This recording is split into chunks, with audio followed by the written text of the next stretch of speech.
and welcome back to my channel, guys. I hope you're having a great start to your weekend, and today I'm going to be sharing with you guys my review of Natasha Preston's The Cabin. It is about a young girl who goes with a group of her friends to one of the friends' cabins, and two of her friends ends up dead, and she is running around trying to figure out who is the killer before anybody else ends up dead. And this is what the cover of the book looks like. It is very reminiscent of her first other two standalone thriller suspense books, which is right here on the back, The Cellar and Awake. And I think it's very pretty. I do enjoy it. And with that being said, going into the actual how I feel about this particular book is that it is not my favorite from the previous two that I've read. This one just did not have the same feel. From her first two books, you were able to have insight inside of the killer's mind and what they were thinking, and with this one, it didn't have that feeling, and it also didn't have that point of view.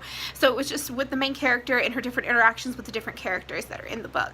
Now, her book became about, the character's name is, oh my god, I forgot her name, is Mackenzie, and her love interest is Blake, and they are trying to figure out who the killer is.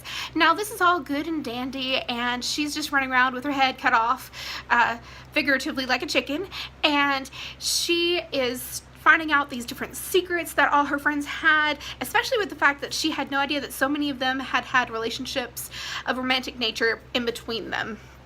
So she's just trying to work that out along with her feelings for Blake that are blossoming within the storyline.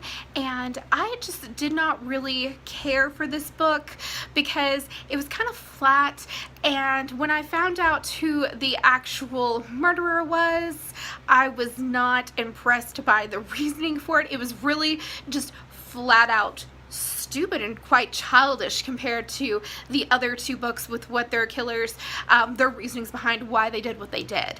And so for me, this book just fell flat, and I give it a 2 out of 5 stars. I also want to say that she ends this book on a cliffhanger. Yes, a cliffhanger. And there is no sequel because she's already written her next book, which is You'll Be Mine, and it is a completely different main character, completely different setting and everything. So you have no idea what happens to Blake at the end of this book. And that is another reason that it dinged it down to a number 2 on the 5-star ratings, because who does that on a standalone? That's absolutely, I definitely would not recommend this book to you, but you are also free to check it out for yourself and see if you might enjoy it. Personally, it just reminds me of a Lifetime movie about kids who just, they have their issues with one another, and one of them decides that they're just going to kill one of the friends for a very stupid reason, and it's like one of those flat Lifetime movies. So I didn't really enjoy this book, obviously, and I hope that you have enjoyed this review. I look forward to our next video, and until next time, guys, bye!